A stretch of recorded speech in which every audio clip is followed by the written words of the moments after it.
안녕하세요. 재테크는 요소와처럼 데나리온 김강주입니다. 반갑습니다. 데나리온의 김우수입니다. 와. 자, 요즘 주식시장이 좋지 않습니다. 투자시장 전반적으로 좋지 않습니다. 그죠? 네. 이제 그러다 보니까 소위 안전자산에 대한 이야기가 많습니다. 안전자산. 안전자산이라고 하면 예컨대 우리가 뭐 채권형, 은행 예적금 이런 등등을 생각하는데 네. 그런데 이 안전자산에 대해서 잘못 이해하고 있는 분들도 많더라고요. 네. 이해를 잘못하면 적용도 잘 못합니다. 그죠? 그렇죠. 그래서 오늘은 이 안전자산이 무엇인지 그리고 어떻게 우리가 이해해야 하는지 네. 그것을 또 우리들의 재테크에 어떻게 적용해야 하는지를 우리 센터장님이 깔끔하게 좀 정리해 주실 건데요. 네. 오늘은 적용이 더 중요합니다. 예, 네. 우선 안전자산이 어떤 거죠?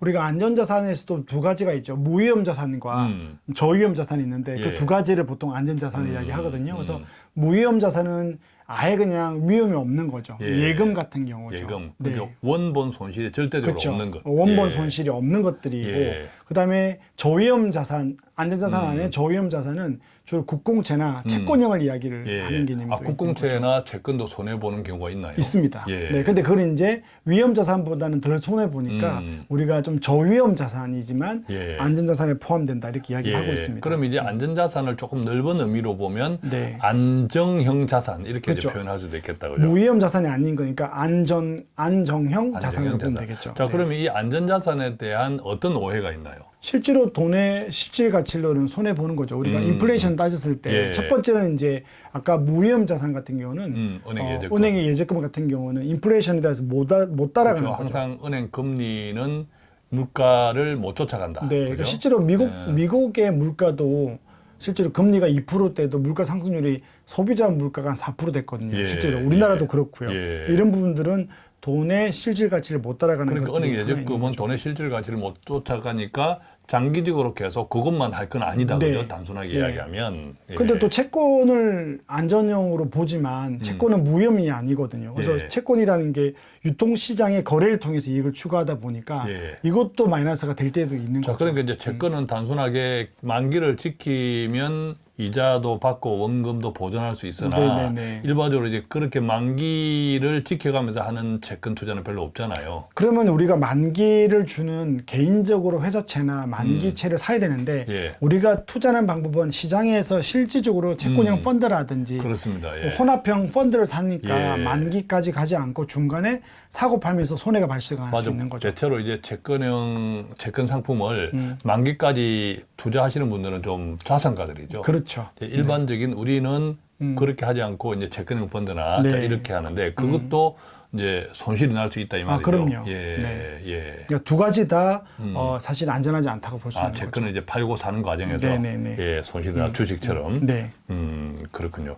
자, 그러면 이것을 그러면 안전자산을 어떻게 이해해야 하나요? 그러니까 얘를 뭐 원금이 보존된다는 개념은 이제 안 맞고요. 그다음에 이제 주식에 비해서 좀 더 안전하다 이렇게 보면 될 것 같아요. 예. 우리가 안전한 자산을 찾을 때는 기준이 투자형 주식형 자산과 비교했을 때 상대적으로 안전하다 이 정도로 보고 접근하면 좋을 것 같습니다. 상대적으로 일단 안전자산은 절대적으로 안전하다는 생각보다는 네. 주식에 비하면 상대적으로 훨씬 위험이 적다. 그러니까 이런 그렇죠. 자산이다. 그러다 보니 우리가 이제 단기 자금일 때는 위험이 있는 걸 선택하지 않고 예. 좀 상대적으로 안전한 걸 찾자는 개념이지 돈을 여기서 투자해서 뭐 수익을 내거나 이럴 수는 없다라고 보면 되겠죠. 그러니까 주식이 빠질 수 있다는 것은 우리가 다 알고 있지만 네. 채권형 자산도 빠질 수 있다. 그렇죠. 다만 만약에 빠진다면 주식형 자산이 빠지는 것 비하면 훨씬 적게 빠지는 변동이 작은 차이만 거죠. 있을 뿐이지 네네네. 손실은 발생할 수 있다. 자, 네네. 그것이 안전자산이다. 그렇죠. 일단 은행 예적금을 제외하고 나면 맞습니다. 자, 은행 예적금조차도 장기적으로 가지고 있으면 돈 가치가 실질적으로 손해나니까 네네. 자, 그런 것도 좀 이해한다면 자, 이런 이해를 바탕으로 구체적으로 어떻게 적용할 수 있을까요? 그렇게 보면 결국은 이제 우리가 다 채권형도 위험 자산이다. 예. 주식에 비해서는 안전하지만 음. 그러면 어쨌든 리스크를 안고 갈 거면 수익을 좀 기대하는 것들이 낫지 않냐라고 예. 보고요. 그럼 저 경우는 이제 위험 자산이 큰 손실이 발생되는 구간에는 예. 조금 우리가 주식을 추가 매수하는 개념들을 쓰면 되겠죠. 그 안전자산을 활용해서. 그렇죠. 그럼 우리가 주식에 큰 손실이 발생했던 때가 어떤 때가 있었나요? 구체적으로? 저는 이제 IMF 때는 투자자로 일을 하진 않았고요. 이제 저도 그냥 IMF 때 이제 큰 손실을 본 집안에. IMF 때도 네. 그렇고 이제 지지난해 코로나 때도 거의 뭐 30% 이상 폭락했잖아요. 그죠? 그렇죠. 그래서 이 안전자산을 확보하는 건 우리가 흔히 말하는 투자에서 현금 확보라는 이야기도 있는데 예.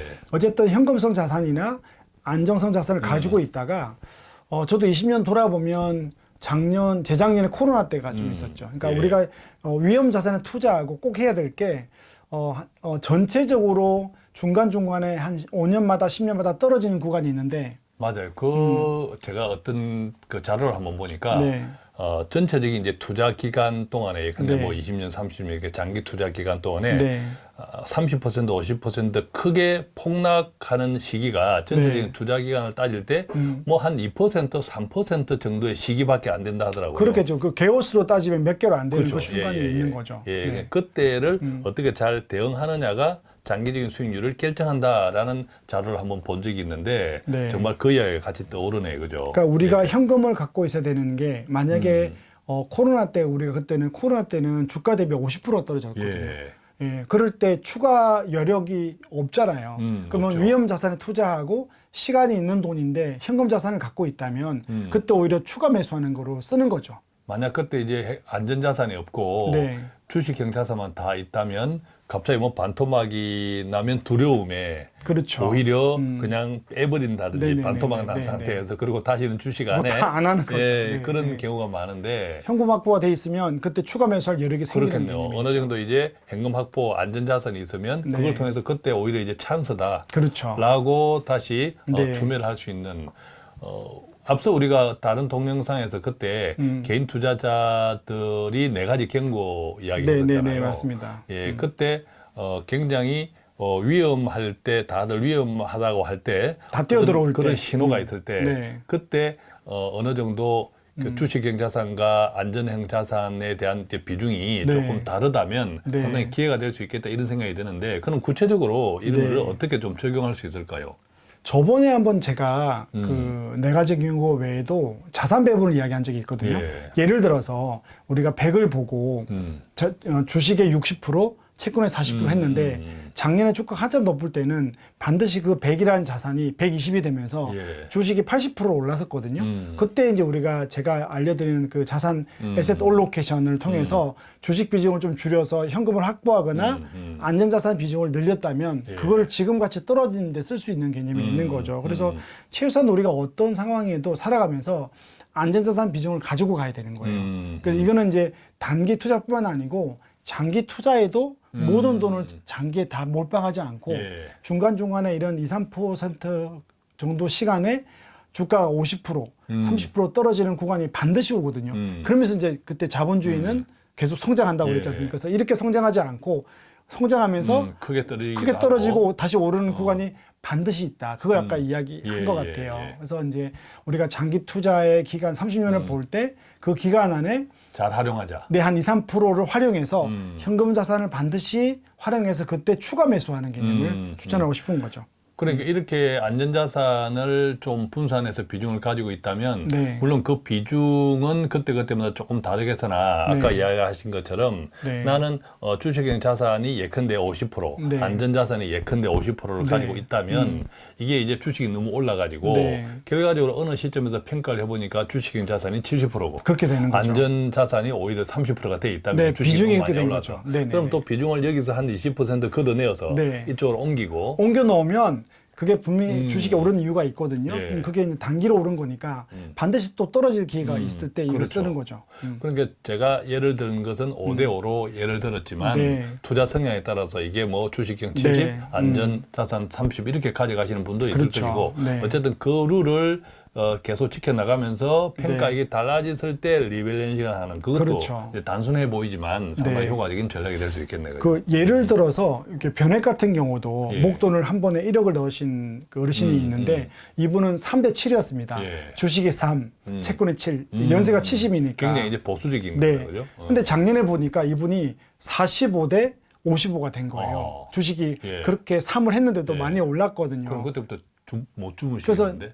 10%를 뺐죠. 예. 왜냐하면 이제 걱정되니까. 예. 뺐는데 지금 같은 경우는 주식 비중이 3대 7이 아니고 25대 75가 된 75. 거예요. 그러면 이제 5를 여기다가 빼서 여기다 음. 넣는데 그게 결국은 저가 매수가 또 되는 거죠. 그렇게 되군요. 이익은 예. 챙겨놓고 또 예. 주가가 떨어지면 근데 이걸 타임을 보는 건 아니고요. 우리가 그건 있잖아요. 너무 공포스럽거나 작년 대비 아니면 그전 대비 50%씩 30%씩 빠졌을 때는 리밸런싱이 필요하다. 예. 네. 우리가 타이밍을 정확하게 예측한다는 건 불가능하니까. 타이밍 못 그죠? 잡습니다. 예, 불가능하니까 이런 큰 틀에서 네. 오히려 아까 비중을 나에게 내 투자 성향에 적합한 비중을 딱 정해놓고 네. 그 비중을 기준으로 어느 일정 시점에 리밸런싱을 한다. 네. 또 크게 떨어질 때는 비중도 갑자기 크게 차이 날 테니까. 그렇죠. 예, 그렇게 활용하면 상당히 단순해 보이지만 결과적으로는 전문적인 것 같아요. 그죠? 그러니까 작년에 오른다고 모든 내가 만약에 5천만 원이 있다. 뭐 5천을 물론 10년 동안 안 쓴다고 해서 이 5천만 원을 100% 주식회에 다 넣어두면 예. 지금 투입될 수 있는 돈이 없잖아요. 예. 예, 그래서 맞아요. 이제 예. 우리가 반드시 현금 확보는 장기 투자에도 필요하다. 그리고 예. 그것을 살아가면서 타이밍을 보지 말고 직전 대비 많이 떨어지면 안전자산을 위험자산으로 바꿔내는 그 정도만 해보자. 예, 그걸 예. 말씀드리고 싶었습니다. 자, 오늘 이렇게 우리가 일반적으로 요즘 시장이 투자 시장이 좋지 않으니까 안전자산에 대한 이야기들이 많은데 오늘 우리가 함께 나누는 이야기는 어떨 때는 위험자산 팍팍 네. 또 어떨 때는 안전자산 팍팍 이것이 아니라 항상 균형이 필요하고 그 균형을 가지고 있는 것이 굉장하게 네. 나중에 이제 장기적으로 보면 큰 수익에 도움이 될 수 있다. 맞습니다. 자, 그래서 안전자산을 좀 제대로 이해하고 제대로 이해했다면 아까 적용을 해보자. 적용할 때는 결국 이제 분산이 굉장히 중요하다. 네. 그 분산을 구체적으로 적용하는 방법은 아까 하나의 비율, 그죠? 네, 비중 네. 사례는 하나의 말씀을 드렸는데 여러 가지 방법은 또 많은 자료나 또 공부를 통해서 본인의 투자 성향에 따라서 적절하게 잘 활용하면 되겠고요. 네. 자, 이처럼 안전자산과 위험자산 오늘 큰 틀에서 어떻게 관리하는 것이 좋을까, 어떻게 바라보고 이해하고 적용하는 것이 좋을까라고 함께 나누어 드렸는데 우리의 재정 관리를 하는데 조금이라도 유익한 시간이 되었었기를 바라면서 저희는 여기서 마치겠습니다. 고맙습니다. 고맙습니다.